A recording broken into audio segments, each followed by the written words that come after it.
I don't know if you're like me, but the holidays can be overwhelming. They can be really stressful at times. The cooking, the attending parties, the balancing work, the shopping, all the things that go into making the holidays a special time can really be a daunting task. So I thought it would be interesting if we took a look at how do we navigate the holidays with trauma. That's what we're going to talk about next. Welcome to Trauma Free Relationship, a podcast that provides support and guidance to help heal the wounds of attachment trauma. Whether you find yourself struggling with unresolved issues in the past or have experienced trauma in your current relationship, our goal is to provide accurate, scientifically informed information as well as the tools to help you create a secure connection between you and your partner. And here's your host, Tom Philp. Okay, let's dive in and let's talk about what the holidays look like if you have had trauma or are currently struggling with trauma. And I think this is an interesting subject. It's a little bit of a deviation from what we would normally do, but an important one, I think, nonetheless. We've just here, at least in North America, rolled out of Halloween. So it's now November 3rd at the time of me recording this episode.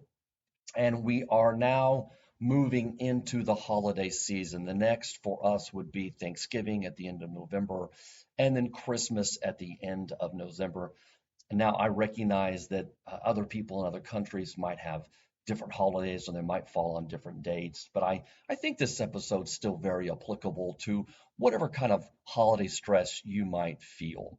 And so what I want to do is just kind of walk through what are some strategies that we can use to navigate the holidays when we have trauma.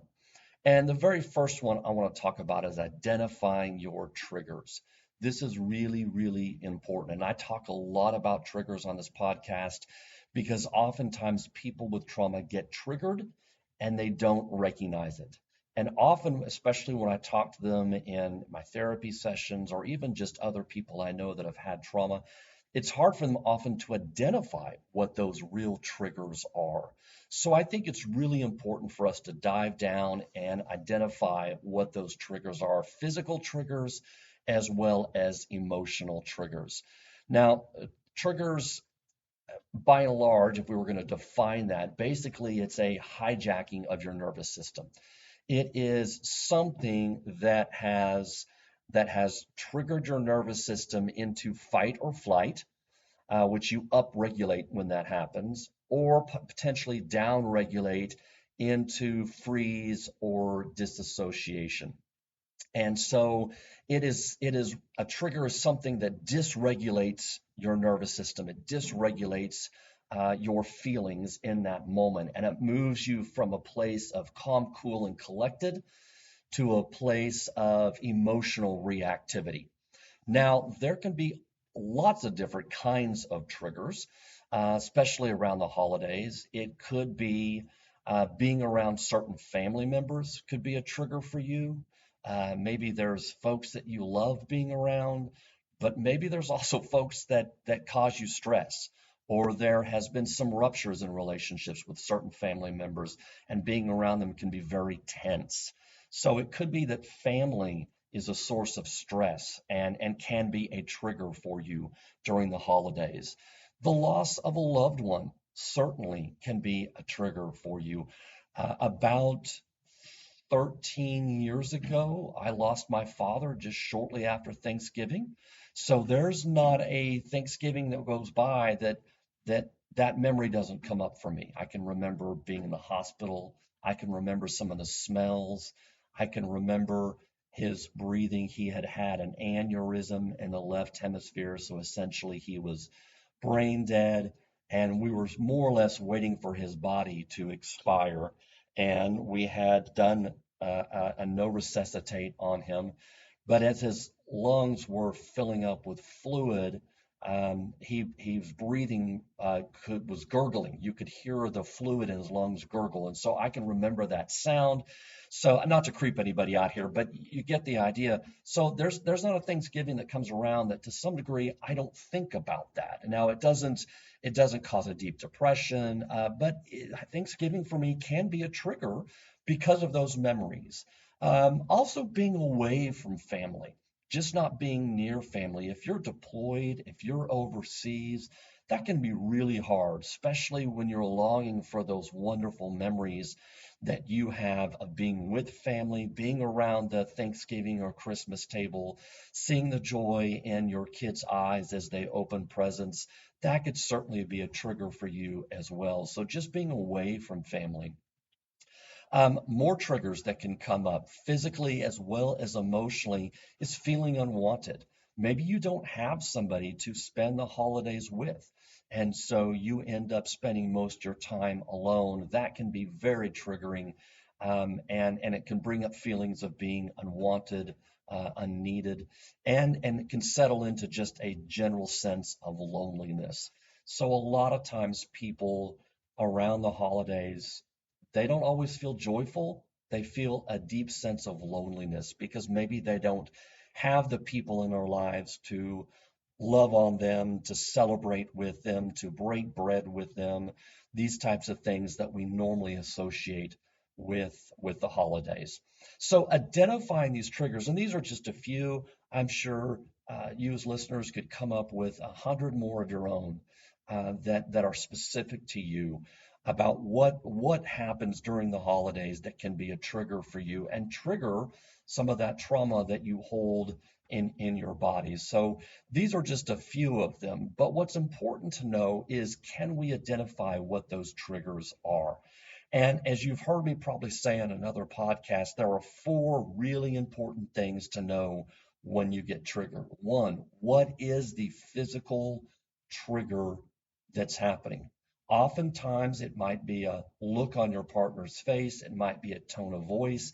It could be a anniversary of a loss of a loved one, or any of the other triggers that we just talked about. But what is the real vivid trigger that then brings up the emotion for you? And then, so number two of the four things you want to know is, what is that emotion? Is it a sense of loss? Is it grief? Is it a sense of shame? Is it a sense of unwanted or loneliness? What is it that the emotion that emerges for you? And then what is the meaning? This is the third thing. What's the meaning behind that emotion? Does it mean that I'm unwanted? Does it mean I feel rejected? Does it mean I feel abandoned? Does it mean I go into myself and feel broken or defective or not worthy of having people in my life? What is the story you tell yourself about that feeling when it comes up? And then last but not least, number four, what do you do with that feeling? Do you shut down? Do you close yourself off? Do you pull away from loved ones? Do you go out and frantically try to insert yourself into other people's lives, invite yourself to holiday dinners, or make sure that you buy a ton of gifts for people because what you're really wanting is that love and acceptance and that longing? And you know that if I go and give somebody a gift, well, then that's a moment that I can be in connection with somebody else. So I'm going to go buy a bunch of gifts this year and make sure I give them out because that's my way of trying to combat this sense of loneliness and feeling abandonment inside myself. So, four things really important to know when you get triggered. What's the vivid trigger? What's the feeling that emerges? What's the meaning behind that feeling? And then what do you do with that feeling? So, number one in navigating the holidays is to understand your triggers. Again, we often see in our clinic a surge of people around the holidays, in part because it's so difficult for them to be around family members. Family can be a big trigger for people with trauma or past trauma, oftentimes trauma that very well could have been caused by their family, their parents, an aunt, and uncle, whatever it might have been. So we see people come in and they want help navigating the holiday season. They want help trying to figure out what are some strategies that I can use. And so one of the first things we do with them is help them identify their triggers. Who might show up at the family dinner that could be a big trigger for you? Who might not show up at the family dinner? Somebody that maybe you were really wanting to see, somebody that you were feeling hopeful to reminisce with, somebody that you were hoping to love on or that always delights in you. Maybe they're not coming this year, and that can be a trigger for you as well. So, identifying those triggers and identifying those four different elements is really job number one. Job number two, set boundaries for yourself. It is really important to understand that if somebody is a trigger for you during the holidays, that it's really important to be able to set boundaries. And there are two types of boundaries. There are appropriate boundaries. Actually, there's three types, excuse me. There's appropriate boundaries, and when I say appropriate, I mean they are appropriate to the situation. Then there are rigid boundaries, boundaries that are too rigid, that go too far in the appropriateness of a situation. And then there are boundaries that are too weak or too porous, so they're not strong enough given a certain situation. So making sure that you have the appropriate boundary that is appropriate given the situation is really very important. So what are some types of boundaries that we might set during the holidays? First of all, overcommitting, making sure that we take time to allow ourselves the space we need to enjoy the activities we're doing without feeling completely harried and rushed and overwhelmed. And oh my gosh, I've got a party tonight. I've got to go get this gift. I don't have time to do it. I get off at 5. The party starts at 6, or whatever that situation might be. Overcommitting can add to and cause more stress. So, what does an appropriate boundary look like? Maybe it looks like accepting certain parties you want to go to, or accepting certain projects you want to work on over the holidays, and saying no to others. Saying no is a powerful word. It really is. And it's an appropriate boundary. You do not have to do everything. You can say no, and you can ask for help. So, not overcommitting. As I said, not attending certain parties or being around certain people. Just because you've said yes to attending a party and you know somebody's going to be there doesn't mean you can't change your mind. Give the host plenty of notice. I'm not saying don't show or back out, but there's no reason that you have to put yourself in a position to be triggered all over again by being around certain people, family or otherwise. I think another boundary, and this is a big one, especially during the holiday season, is not overspending. Especially here in North America and especially the United States, we're really commercialized. We love to go out and buy things, and we have this illusion that somehow buying things is going to fill this hole inside of us and make us happy, and it doesn't. It lets us down time and time and time again. And unfortunately, holiday seasons, and especially the Christmas holiday, has become very commercialized. So I really encourage you to be able to stick to a budget. Don't overspend.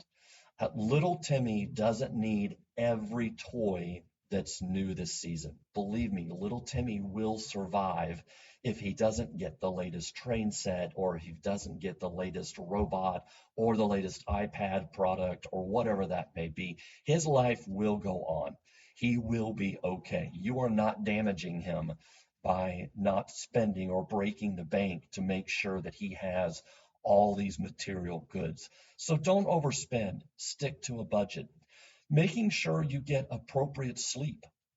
This is a big one. During the holidays, it can be really hard for people to make sure that they take care of themselves and they get appropriate sleep. So make sure you're going to bed on time. Make sure that you are getting up at a reasonable hour, or giving yourself certain days where you can sleep in a little bit longer. where you can wake up more naturally without the alarm and ease into the day. And so sleep is really, really, really important to our health, and it's really important to the health of individuals that have suffered through trauma, for sure, because that rest gives your body time to reset and recuperate. Make sure another boundary is limiting the amount of alcohol or coffee that you have. We don't want to overindulge a lot because that can then increase our stress levels. It can then create more stress internally for us, meaning we're tired or we're coming off of a hangover, which means we are more likely to get triggered because those emotions are sort of right there on the surface. So being able to set appropriate boundaries with alcohol, coffee, other types of stimulants are really important.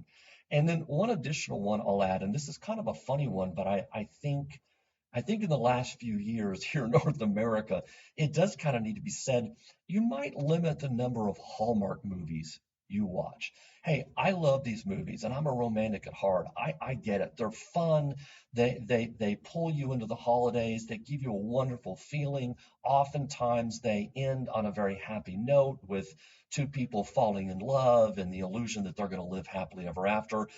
But if you're struggling with feeling unwanted, if you're struggling with feelings of loneliness, then these Hallmark movies may not be the best thing for you to watch. So I would just encourage you to limit the number of Hallmark movies and make sure that you're surrounding yourself with positive messages, not messages that feed that sense of loneliness or loss or feelings of unwantedness or abandonment.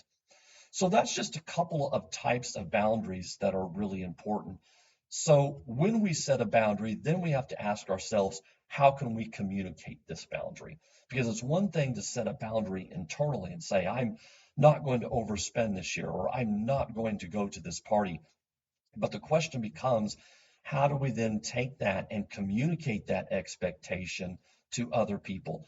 And I want to hone in on that word because that's really what you're doing. You're just simply setting an expectation for others. You're just simply letting your family know in a kind yet assertive way, this year I've budgeted X amount of money for all the grandkids, or I've budgeted X amount of money for my entire family and I'm not going over this limit. Hey, just to let you all know, this year's not going to be as big as it was last year. There might be a few fewer dishes on the Thanksgiving table this year because the cost of turkey has gone up. And so we just can't have the extra servings of mashed potatoes and rolls or whatever that might be. It's okay to let people know where your line is. And this is a really important skill, especially for people with trauma, because oftentimes they feel like they have to live up to the expectations of others in part, especially if their trauma was caused by the blurring of those boundaries, people imposing their will on them, parents that might have been manipulative or gaslighting or using coercive measures to get their way. Sometimes it's very hard for people to be able to set that firm boundary, even with their own parents, and say, well, this year I'm not doing that, or this year is going to look a little bit different. In my house, we host Thanksgiving every year, and it relatively goes smooth every year. And so as a result, we provide the turkey, we provide the rolls. My wife makes a great green bean casserole. It's pretty traditional in terms of our food. But then we ask everybody to bring us a side. And so everybody helps contribute. This takes some of the load off of us so that we're not trying to not only cook the turkey, but also simultaneously have 15 other dishes ready at the same time so that when everybody sits down, it's hot, it's warm, and it's good food. This just helps us be able to manage that. So that's something that just works for us. It certainly may not work for everybody else. But I will also say, in terms of communicating your boundaries, and I think this is an important caveat to that, have a plan for pushback. People often don't like change. And when you've done something year after year after year, and then you go to change it and you move that line, move that boundary line, people will oftentimes push back a little bit. And so be ready for that. Have an idea of what that pushback might be. Have an idea of what you might say to that person so that you can script out a few lines. And when you do that, be kind, but be firm. So, no, mom, I'm not going to do that this year. It's actually going to look a little bit different. Well, I understand that might be important to you, mom, but this year it's really important for us to do this. We still love to have you at Thanksgiving Day. You're an important part of our family. We love you. We want you there. But just know that this year it's going to look a little bit different. And so you're kind, but you're assertive. And you can just sort of hold to that line. And so if people are giving you pushback, just try to plan or prepare for that, because I think that's important, not to be caught off guard when you are communicating your boundaries to others. And I also want to add a piece to this as well, because at least here in the little corner of the world I live in, this is especially true for women.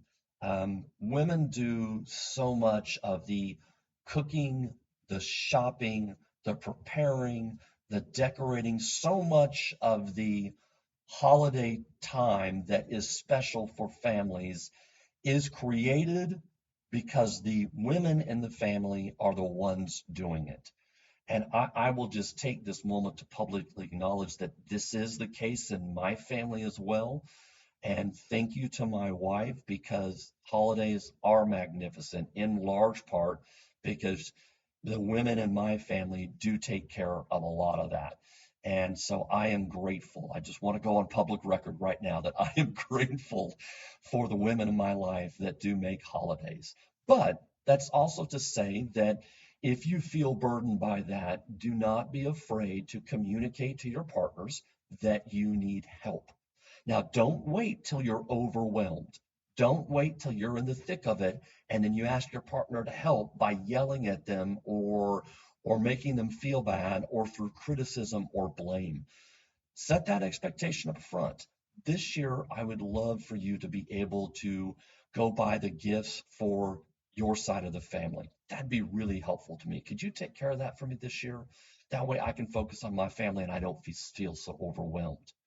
This year, I would love it if you could take an extra half day off and help me prepare the food. Is that possible? So ask for those things up front. And that's part of communicating those boundaries too to your partner, is knowing your pressure points, knowing moments where you might get overwhelmed, and being able to communicate that up front. So to all the women out there, thank you for making our holidays so special and so wonderful. It is not unseen. It is deeply appreciated. And I am very, very grateful for all the women in my life that do make the holiday season very special. But I will say, along with that, make sure that you're communicating the expectations too, so that you don't always feel like you have to do everything. All right, so we've talked a little bit about triggers. We've talked about setting boundaries and communicating those boundaries. Let's move on to another one. So I think something else that you can do that's really important is consider starting new traditions. You don't have to be beholden to the old traditions that you've always done. Yes, I know that's an oxymoron. Tradition by nature is something you've always done. I get that. But there's no reason that you can't start new traditions. And so if you've always had Thanksgiving or you've always had Christmas at home, think about going away. Now, again, don't go into debt to do this. I don't want you to go over budget, but if it's something financially possible, consider going away for the holiday, taking a trip. I know this was the case with my family. I had done Christmas at home, sort of the same routine for a long, long, long time. And a couple of years ago, I just said, I want to go away. And that was really odd and strange, and people didn't get it.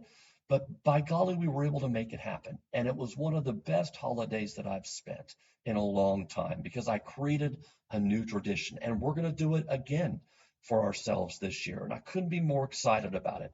Now, what that means is it means we actually have less presents we're giving each other because we're actually spending money on going away and spending it on housing and food and other things.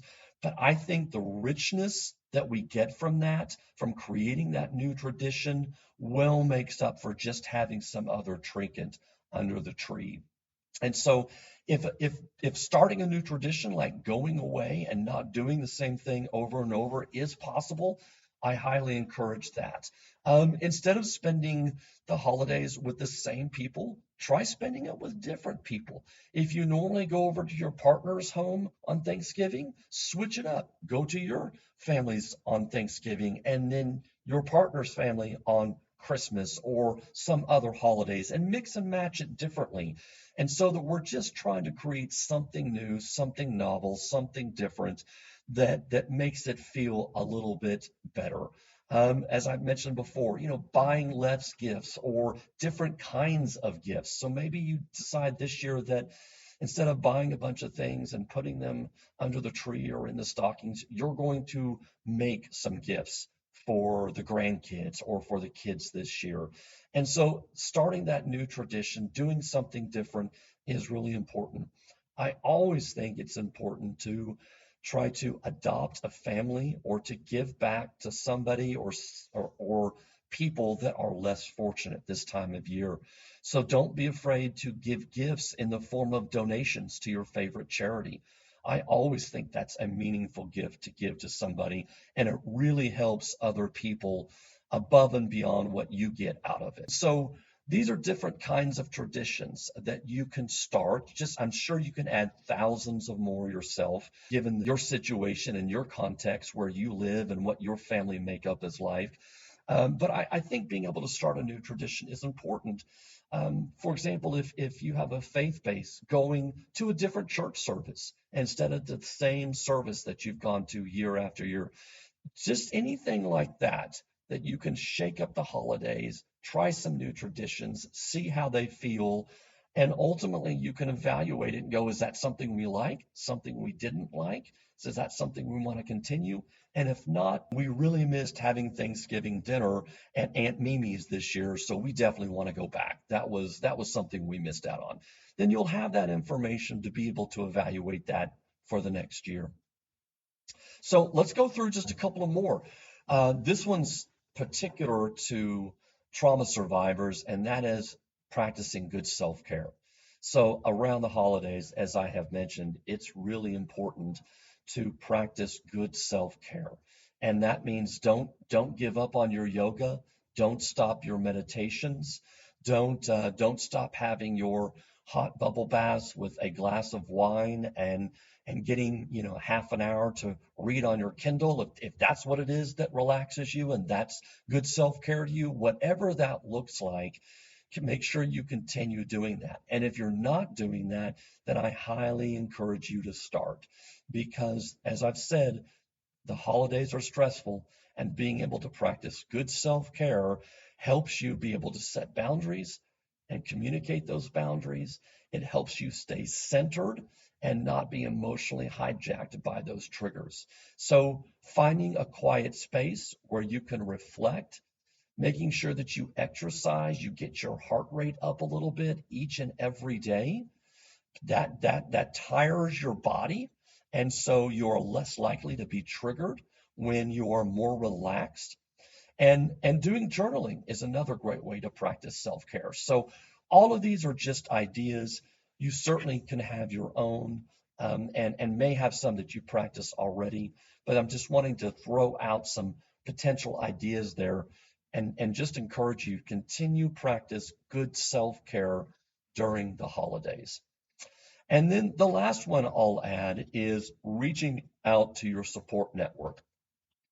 This is really important. When you've been triggered, when you feel overwhelmed, when you are encountering those trauma reactions around the holidays, as I've said before, the antidote to trauma is connection, is reaching out to your community, reaching out to family, friends, sharing with them, talking with them, getting that needed encouragement, that needed hug, that look in the eye from that person that you know without a doubt loves you and you can see that love in their eyes, that is absolutely paramount. So do not be afraid to reach out to your support network.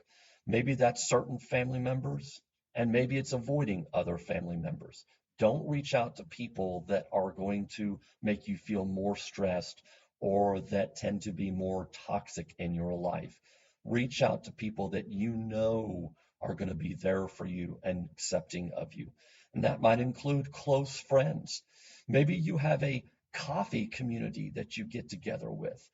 So you want to reach out to them or your yoga partners or whatever it is, whatever kind of community it looks like in your life. That's what you want to be sure to do is be sure and reach out to your support network and get the connection that you need when you need it.